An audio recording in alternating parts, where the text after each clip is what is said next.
Piga upigwe.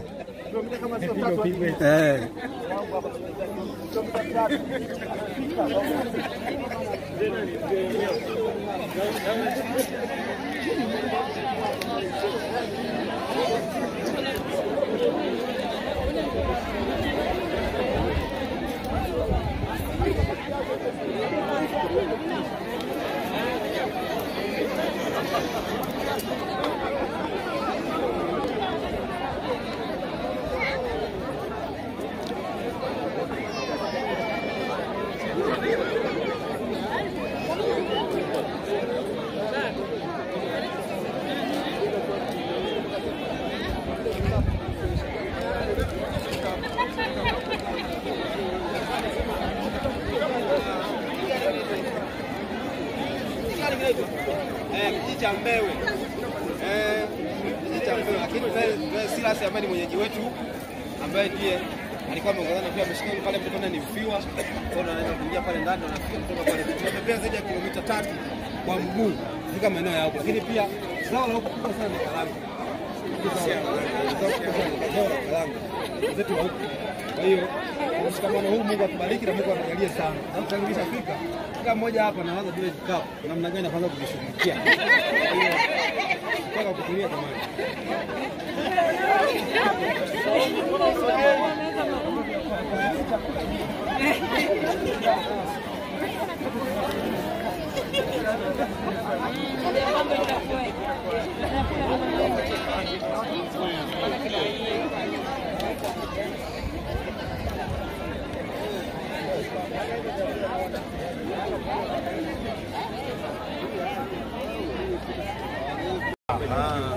Amerika hivi mshika ndio.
Pia nishukuru uongozi wa Tushikamane kwa umoja wetu. Ni kweli jiografia mazingira ilikuwa nzuri kwa maana kwamba tumepata shida njiani, lakini kwa kuwa Mungu ni mwema na anatupigania kwa kila jambo, niseme tu kwamba tunawashukuru pia wakazi wa hapa, wametupokea vizuri, tumefika salama na mazingira kama haya MC umekushaelezea, na hii unayoiona hapa mbele ndio kuna magari yanaondoka, lakini pia hata sisi tutaendelea kuwepo kwa kuwa tumekuja kumfariji mwenzetu na hatujakutana naye, hivi sio muda tunaenda kumuona. Kwa hiyo naamini hili tukio litaenda vizuri, lakini kwa Mwenyezi Mungu alivyotupigania mpaka hapa, nadhani wajibu wetu tumeutimiza. Nadhani nirudishe kwako MC.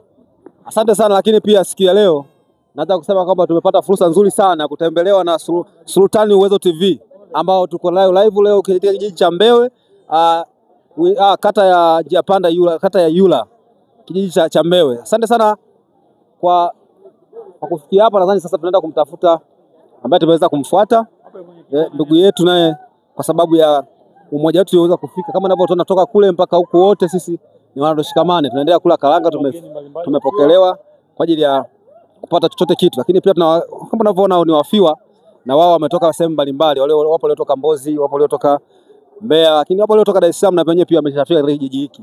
Ni mbali kidogo, lakini kwa uwezo wamefika. Asante sana studio.